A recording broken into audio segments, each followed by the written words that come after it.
Hello and welcome to the Deader Dudes. It's your birthday and we want you to have fun. It's your birthday, so let's party everyone. It's your birthday and we want you to have fun. It's your birthday, so let's party everyone.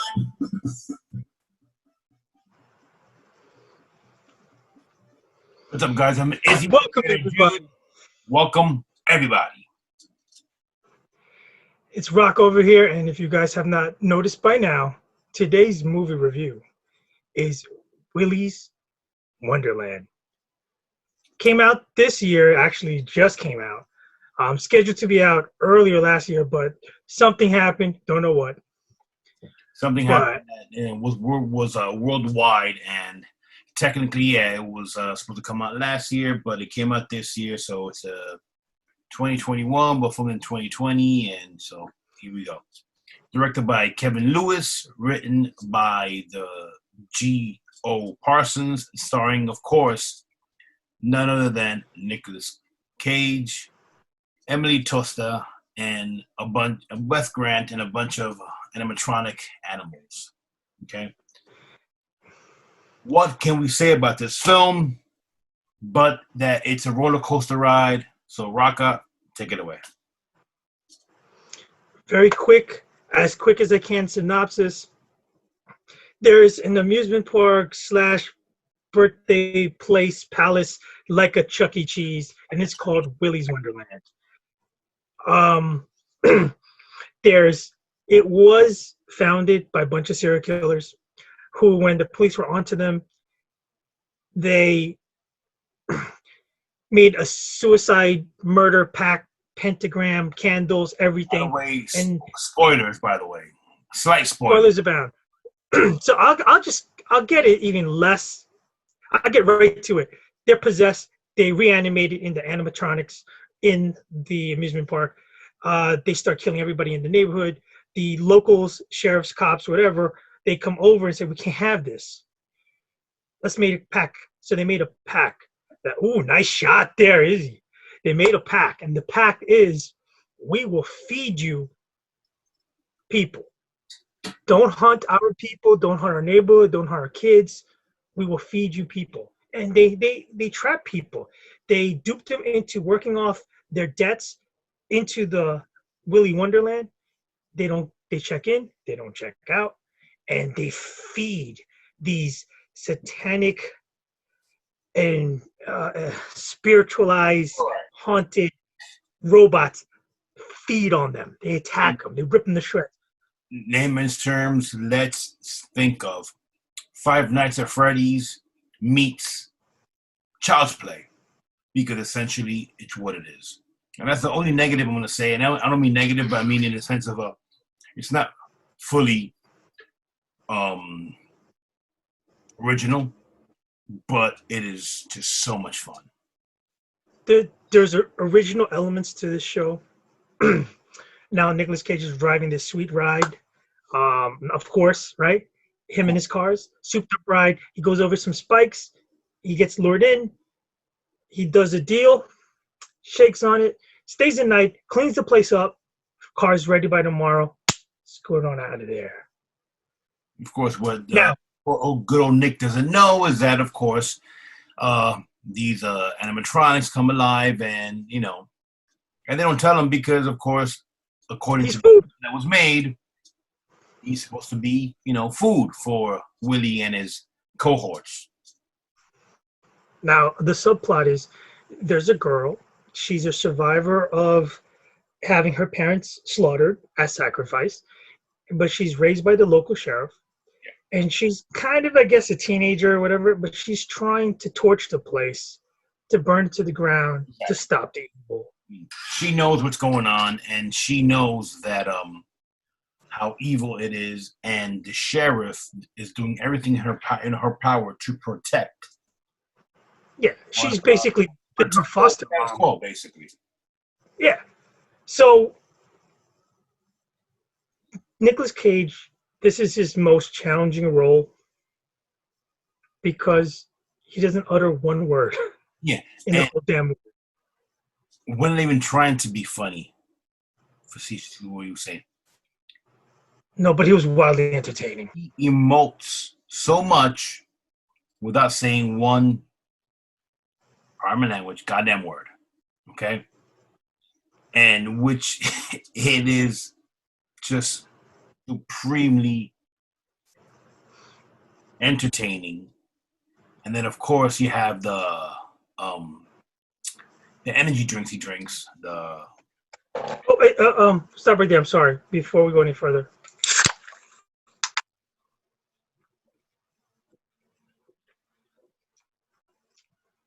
Yes, continue. Exactly. And he has them on a timer where it goes beep beep beep beep beep, and he goes and he has to drink and And then, wait, he has a drink, and then what? What do you mean? And then he plays the pinball machine. Yeah, no, he finds while he's cleaning, he finds his pinball machine. Okay, Willy's pinball machine. Of course, Willy's on that pinball machine, and it's like he has to defeat the high score, defeat the pinball machine. But there's an element of Scott Pilgrim and Gamer into this. Yeah. Which slasher, which demonic possession of robots, with a house of horrors. I mean, there's so many things intertwined into this movie, but it's wholly original with the fact that he's quiet. He is completely silent without uttering a word through the whole movie, and just the fact that these things kill with super speed and strength and demonic powers, but because of his pop and because of his video game, because of the punch pop, which he beats the shit out of everybody. A fistful of caffeine for your kisser is written on the can, and he must have had at least. I mean, I try to count. I mean, jeez. It was like a case in the car before he loaded. Case in the car. And then he had a bunch in the bag. So he takes the bag inside with him, which he puts in the walk-in freezer. And every some half hour or whatever he has, he go beep, beep, beep, beep, and he pauses. And you would think it's ridiculous when you see Nicolas Cage fighting an animatronic crocodile or animatronic gorilla or an animatronic what the hell's Willy anyway? Freaking otter or some shit. He was some kind of sloth or whatever the hell he was. I think it was a tiger. But it is, like I said, all I can say is supremely entertaining. It was awesome. It was. He rips their mechanical spines out. Action filled, like I said again, gory. The effects were pretty good for being, a relatively low budget. 50 grand, 60 grand, I think this movie was. And mind you, as far as genre script is concerned, this was high on the list of what they call the blood list, which is a list of highly anticipated genre scripts. And for years, Nicolas Cage was looking to play or to be in a movie that's silent or a silent horror movie. Okay? Being a fan of horror movies, and this happens to be, I think, his 9th foray into horror. And dude, I mean, he looks in great shape.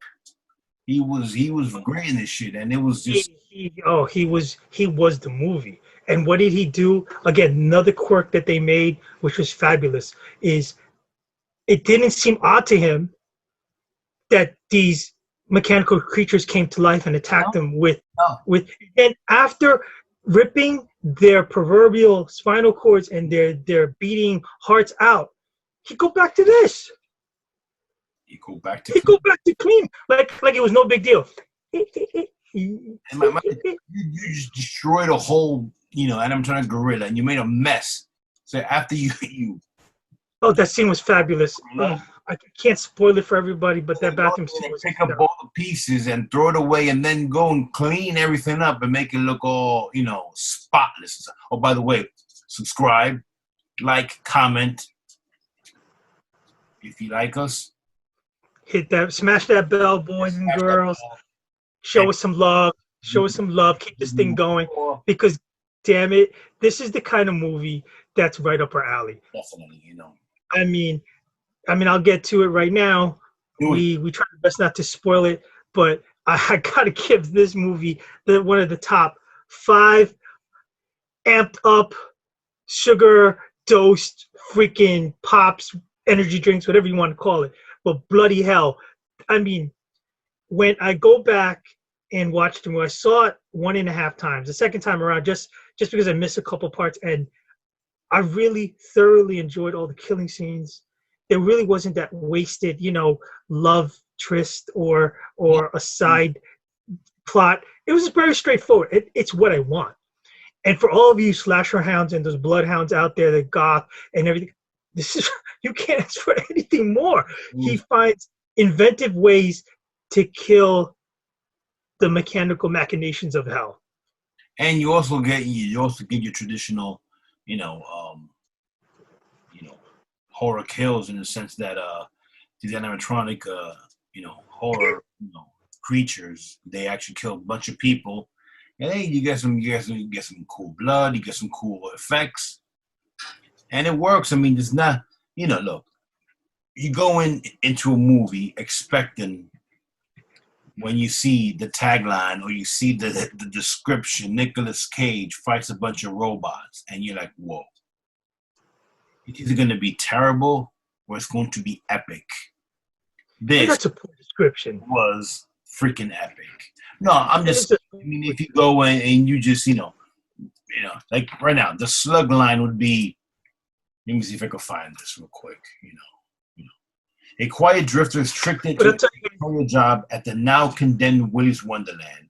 The mundane tasks suddenly become an all-out fight for survival against wave after wave of demonic animatronics. Fists fly, kicks land, titans clash, and only one side will make it out alive. Now, that is beyond. All right, so quick tidbits. The producers, the writers who came up with the script, of course, were rejected at every turn. Many of the big houses were asking the questions. This is so odd. This is a little twisted. Why is this? Why is that? How come things are not explained? And I side with the writers. I don't have to explain anything. You, as the audience, have to buy in. Once you buy in, the more bizarre, the better the journey. I think the bigger companies don't get that with horror and slasher. Is actually some of the more things you leave out, better that way. But of course, much better that way. You know what I mean? Okay, sometimes you want a little more intelligent in what's going on, but at the same time, sometimes you just want to see the visceral action, and that's it. I mean, because you could say there's without getting into deep spoilers, but there's a couple scenes you're like, wait a second, they could have done this, they could have done that, and it would have eliminated a lot of things sooner. You're like, yeah, but then it would have been so as fun. It would have been. And according to sources, once Nicolas Cage was given the script, it wasn't almost a whole weekend until he called back and said, I'm down. I'm in. Let's do it. And they spoke to him at length. And the original script had one line at the end. I won't give that away. And as they reviewed it, Nicolas Cage said, you know what? Nah. Doesn't speak a word the whole movie. And once you see this, you understand why. Brilliant move. It just makes it over the top even better. This is an instant classic. It's an occult classic. I think everybody's going to be wearing Willy Wonderland t-shirts for Halloween. I want a Willy Wonderland t-shirt right now. I'm considering strongly, should there be a Comic-Con or anything, or even just Halloween itself, to go as one of the featured animatronics in the movie, or Nick Cage himself. Yeah. Or maybe the lizard guy, Maybe there's a guy. Listen, you guys, you have to watch it. You have to embrace it. You have to really appreciate for the movie it is. I give it 7 mangled thumbs up if you can. What say you is? I mean, I'm going to use the famous drink in the film, the energy drink called Punch, and I give it 5, 6, 7, 12, 15, 37 punches. It was one of the best movies I've seen all year, which is not saying a lot, but one of the best movies I've seen probably in the last couple of years, genre-wise or other. And, just take it for what it is and, enjoy the ride, man. And we'll leave it with this last bit. We'll play the tune again. This tune is still in my head. And it's at least a dozen times in the movie. And every time it comes on, somebody's going to get it. Here you go, Willy Wonderland. It's your birthday, and we want you to have fun. It's your birthday, so let's party, everyone. It's your birthday, and we want you to have fun. It's your birthday, so let's party, everyone. You're welcome for that earworm, man. As usual, I'm Izzy. I'm Raka. Thanks for you guys, Deader Dudes Nation. Keep it going. Like and subscribe. And remember to always, always save the whales. Save the whales. Take care, guys.